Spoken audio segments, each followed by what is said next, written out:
উদ্দেশ্য কিন্তু কেনার জন্য না, ঘোরার জন্য আসা। আর ঘুরতে কার না ভালো লাগে, ঘোরার জন্য তো আসতেই পারি, তবে ভালো লেগে গেলে কিনতেও পারি। হ্যালো এভরিওয়ান, আসসালামু আলাইকুম। সবাই কেমন আছেন? আশা করি সবাই ভালো আছেন। আমিও আল্লাহর রহমতে ভালো আছি আপনাদের দোয়ায়। আজকে বিশেষ করে চলে এসেছি বইমেলাতে, বইমেলা দেখার জন্য। বিশেষ করে বইমেলাটা লেগেছে আরো বেশ কিছুদিন আগে, দেন আমরা শুনছিলাম, আশা হয়ে উঠছিল না।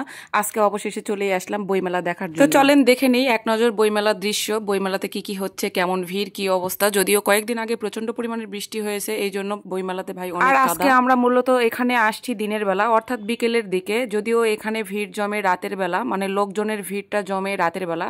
শুধু এখানে না, রাজশাহী শহরে পুরো জায়গাতেই যেখানে যে মেলা লাগুক, যে কোনো অনুষ্ঠান লাগুক, যে কোনো কোনো কিছুই রাতের বেলা অর্থাৎ সন্ধ্যার পর থেকে বেশি লোকজনের ভিড়। তো সব সময় তো গ্যাঞ্জাম, লোকজন এই সেই হ্যান ত্যান দেখতে দেখতেও তো নিজেকেও একটু আনইজি ফিল লাগে। তো এই জন্য আজকে চলে আসছি দিনের বেলা, যে একটু ফাঁকা ফাঁকা।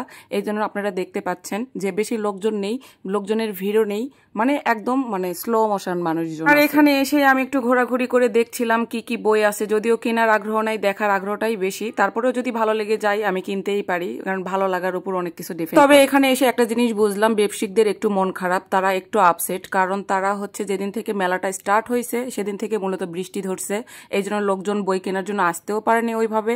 আর দেন আপনারা দেখতে পাচ্ছেন মাঠে কি পরিমাণ কাদা, এক কথায় পানি। আপনারা ওই যে স্টেজটা দেখছেন, ওখানে রাতের বেলা অনেক অনুষ্ঠান হয়, তো রাতের বেলা আমরা আসতে পারিনি, তাই দিনের বেলা একটু ফাঁকা ফাঁকা আপনাদের সাথে একটু শেয়ার করার চেষ্টা। তো যাই হোক, এখানে এসে অনেক ঘোরাঘুরি করলাম, বেশ কিছু ছবি তুললাম, পিক তুললাম, ঘোরাঘুরিও করছিলাম। করে এখানে বই দেখতে দেখতে এসে আমার কাছে একটা বই কিন্তু অনেক ভালো লাগে। ওই তো আমি আগেই বললাম ভিডিওর শুরুতেই, যে যদি ভালো লেগে যায় তাহলে তো কিনতেই পারি। তবে ভাই আমি সত্যি কথা কিনতে পারি নাই, কারণ ভালো লাগলে তো শুধু হবে না, দামেও হইতে হবে।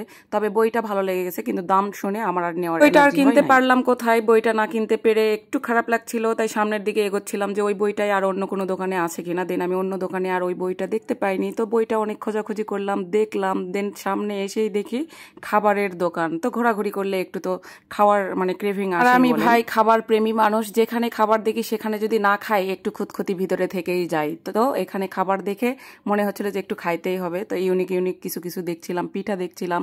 যদিও পিঠার সিজন এখন চলে আসছে, এখন যেখানেই যাবেন সেখানেই পিঠার দেখা পাবেন। তো তারপরেও পিঠা খাইনি, আমি এখানে ছোলা খেয়েছি, বাট আরো কিছু বড়া খেয়েছি।